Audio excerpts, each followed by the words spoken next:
If you're a brand and you've been looking into PR, you know you need to do it, but when the thought of that agency price tag hits you in the face, you don't even know where to start. So today we are sharing a very special episode that we did with Jody Fisher of the PR podcast, and we're sharing it right here on the channel, where we can talk about what's the difference between DIY and traditional PR. We'll talk about what founders truly need to secure media. We'll talk about how building meaningful relationships still matters in the year 2025. We'll talk about how to build story angles that journalists and writers actually care about, because yes, it does matter. And lastly, we'll be sharing some real examples of brands that we worked with and what has happened as a result of PR. So we're going to dive right into this episode. Make sure to not only follow, like, subscribe to our channel, Visibility on Purpose, but go and check out Jody Fisher's work. He is such a gem, such a nice guy as well. And we are loving his show, The PR Podcast.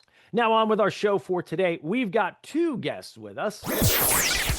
Visibility on Purpose, founded by Lydia Bagarosa and Bridget Cisco, is a PR strategy studio helping founders, small business owners, and product-based brands get seen, featured, and remembered. Their mission is to bridge the gap between DIY PR and expensive agencies, giving founders the tools, strategies, and publicist-level insights to tell their own stories and attract meaningful media opportunities. Lydia has led campaigns for top brands sold at Ulta, Target, Amazon, and Whole Foods. Bridget is a former book publisher and speaker and helps founders craft compelling narratives that have landed features in USA Today, Time Magazine, Yahoo, Fortune, Mind Body Green, and leading podcasts. I'm so intrigued by the positioning of your agency, bridging the gap between DIY PR and expensive agencies, because I think that's kind of, when I talk to clients, it's kind of where they start, right?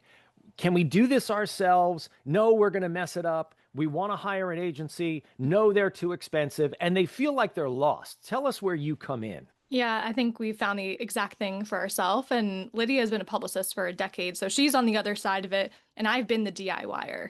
I was a book publisher, but I've also been a yoga teacher for many, many years. And I was just on my own path. Let me get featured. Let me get interviewed. Let me see how I can do this. And I was able to secure a lot of that for myself. But what we found is that some people just can't pay for the agency just yet. So we found that we could bridge the gap. We found that we could educate. We found that we could kind of show people how to build their own campaign, how they should talk about their brand, and how they can actually take this into their own business if they wanted to, train team members. And that's kind of that sweet spot that we've landed, and it's worked out pretty well. Definitely. So tell us about that conversation that happens when people come to you and they say, we really want to do PR. I mean, I've frequently said everybody should be doing PR in some way, shape, or form, right? But tell us where you start people out.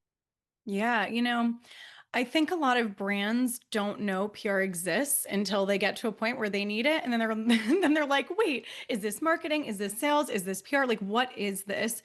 And so what we found, it's more, I would say for product brands, it's a little bit more of a conversation piece, but especially for personal brands, and we work with both, they don't really realize that they can actually approach the media. So what we'll hear a lot is brands across, products and personal brands will think that they need to sit back and get discovered. So that's number one that we hear a lot. And then when they realize, oh, wait, we can actually approach the media, we'll have a lot of conversations with either startups or mid-tier brands where they either don't necessarily have the budget just yet to hire a full-blown PR agency. And I'm on the other end. So there are times where brands have come to me and said, okay, I'm ready for PR. And then we discuss budget, and either they're not ready, maybe they want to go in-house. They're just not sure. They haven't really taken the steps forward yet. So there's been a gap for years. I've never seen it be filled.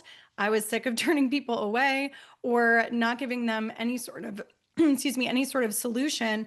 And then Bridget was on the other end just doing this herself on the internet. So I actually found Bridget on the internet. Yeah, and let's approached talk her. about that, because we said off camera, the two of you both went to Rutgers University at the same time in New Jersey, but you didn't meet there. We did. We did. We You are got to tell the about story. This is so funny. I'm Lydia, by the way, if you need to hear my voice and you're listening and not watching on YouTube. So Bridget and I both met on the internet. I want to say the entrepreneurial boom during COVID, when everyone was trying to figure out what they wanted to do, having existential crises, rethinking their jobs. And I worked in agencies for years. So I went off to do my own thing the end of 2020. Bridget's a serial entrepreneur, I think, at this point, and she's done quite a few different businesses and also has always, I mean, how long have you been an entrepreneur for, Bridget? I quit my job at Yelp in 2016, so almost a decade.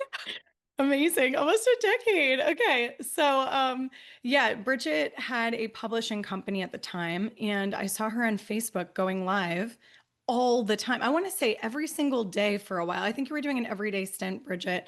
And she was like, everybody that's, wanting to write a book or their personal brand, they need to get themselves featured. And here's how I did it. And I got myself featured. And so it was really funny because I was watching her do this. And I'm like, why do brands not know that it's so accessible for them, that they need, a publicist to help them, a gatekeeper? And I think when brands get to a certain point, they always want to eventually go third party, have somebody work with them. But that's not always the case when you're just starting out. And I think a lot of the time, education and media training is really important. So, anyway, once we met each other on the internet, we found out that we both went to Rutgers. We're around the same age. I think we're only like a year and a half apart.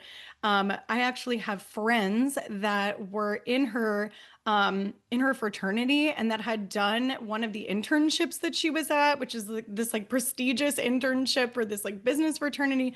So it was just really funny. I think it was kind of kismet that we met at the time that we did and kind of put together all the pieces that led us to each other. Yeah, it definitely sounds like one of those meant to be the universe is telling you something kind of stories, right? And Exactly.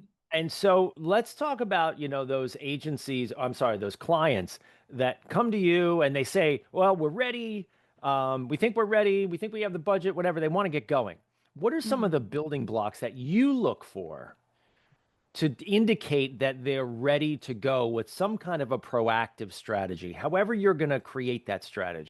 Yeah. So when we are looking at a brand, we ask them those foundational branding pieces of, okay, do you have imagery? How do you feel about your website? How do you feel about your messaging?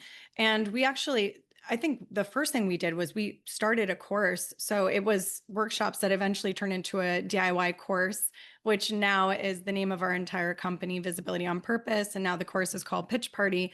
But we realized that some of these brands that really wanted to learn about PR and get themselves out there, they needed help with their messaging and they weren't really sure how to communicate that. They could talk to us all day with great elevator pitches, but when it came to an online presence, communicating it online through interviews, like through email interviews, talking interviews, they just had no idea.